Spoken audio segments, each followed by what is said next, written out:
क्या दो मौजूदा आत्मज्ञानी गुरु एक दूसरे से असहमत हो सकते हैं?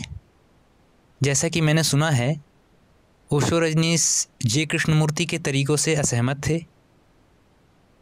लोग किसी भी बात से सहमत या असहमत हो सकते हैं। अगर आप मुझसे बात करें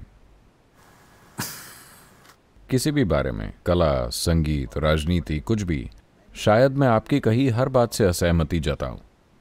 नहीं, मैंने ये नहीं कहा कि आप मौजूदा आत्मज्ञानी हैं, पर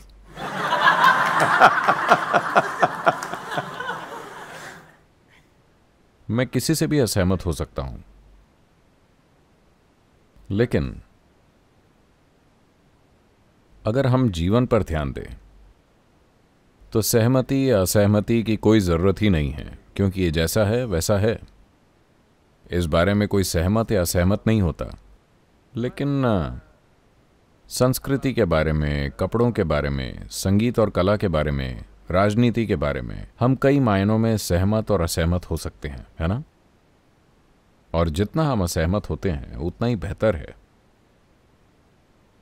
हाँ, आया ना? अपने आसपास की चीज़ों में अगर आप असहमत हैं, यानी अगर आप खुश हैं और असहमत हैं, आप अगर एक दुखी व्यक्ति हैं, फिर आप असहमत होते हैं तो आप लड़ेंगे। अगर आपके दिमाग में थोड़ी समझ है तो असहमति चीज़ों को हमेशा बेहतरी की ओर ले जाती है ना? मान लीजिए कि आप और मैं असहमत हैं कि इसे कैसे रखा जाए, तो हम यहाँ बैठकर अगले 2 दिन तक बहस कर सकते हैं और फिर शायद कुछ वाकई सुंदर निकल कर आए। पर जैसे ही हम असहमत होते हैं, हमें गुस्सा आ जाता है, हम लड़ने लगते हैं। ऐसे लोग अलग हैं। तो अगर आप खुशी से असहमत होकर जीवन के सबसे छोटे पहलुओं पर भी बहस करते हैं, ये पूरी तरह ठीक है। There is no necessity that you have to agree with everybody. You don't have to. ऐसा कुछ जरूरी नहीं है कि आपको हर किसी से सहमत होना है, इसकी जरूरत नहीं, क्योंकि जब आसपास की भौतिक चीजों की बात आती है तो हम में से हर कोई इसे अलग तरह देखता है। इसीलिए इतनी विविधता में जीवन घटित हुआ, है ना?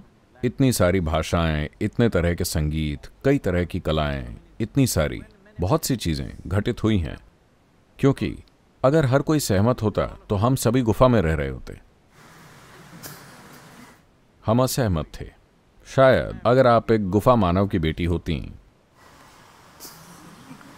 गुफा मानव के बेटे, अगर आप एक गुफा मानव के बेटे होते और आप कहते कि मैं एक झोपड़ी बनाना चाहता हूं वहां बाहर, तो मुझे यकीन है कि आपके पिता असहमत होते। हाँ या ना? वो कहते क्यों? गुफा अच्छी है और गुफा में रहने के सभी गुण उन्होंने आपको समझा दिए होते। लेकिन आपने असहमति जताई, इसीलिए झोपड़ी बनी, इसीलिए लाखों दूसरी चीजें आई, है ना? तो ये बिल्कुल ठीक है, आत्मज्ञानी हो या ना, आप लाखों चीजों के बारे में असहमत हो सकते हैं। इससे क्या समस्या है? लेकिन अगर आप मूल तक पहुंचते हैं तो ना आपको सहमत होना है ना सहमत होना है। ये जैसा है ये वैसा ही है। अस्तित्व को आपकी सहमति या असहमति की जरूरत नहीं है। ये बस यहां है। भौतिक, मनोवैज्ञानिक और भावनात्मक को सहमति या असहमति की जरूरत है। आप ऐसे लोगों के साथ रहने की कोशिश करते हैं जो आपसे सहमति रखते हैं, जो कि एक भारी गलती है, क्योंकि वो जरूर मूर्ख होंगे।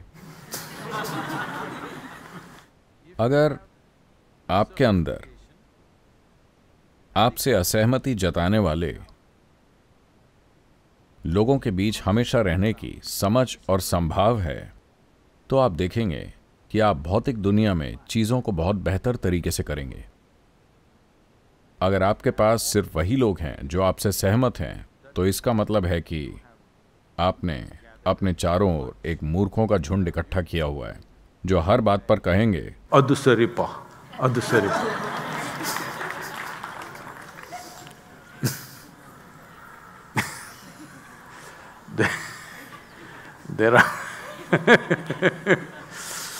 गांव में, हर गांव में शब्दों की कमी की वजह से मैं कह रहा हूं, गांव स्तर का रहस्यवादी हर गांव में एक होता है, और उसके साथ हमेशा एक असिस्टेंट रहेगा, एक चेला। वो जो भी कहे, चेला वहीं बैठा रहेगा और कहेगा अदुसरिपा।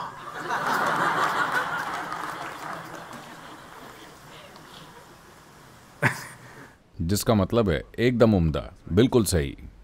तो ये आदमी जो भी कहे, चेला बीच में कहता रहेगा अधसरिपा। तो अगर आप अपने आसपास अधसरिपा कहने वाले लोग इकट्ठा करना चाहते हैं तो इसका मतलब आपको एक गंभीर समस्या है। अगर आप दुनिया में कुछ करना चाहते हैं तो आपको ऐसे लोगों को चुनना चाहिए जो आपसे सहमत ना हो, जो आपसे असहमत होंगे, जो चीज़ों को जैसा आप देखते हैं उससे 1000 अलग तरीकों से देखेंगे। सिर्फ तभी चीज़ें होंगी, है ना? लेकिन अस्तित्व के मूल को न तो सहमति की ज़रूरत है और न ही असहमति की।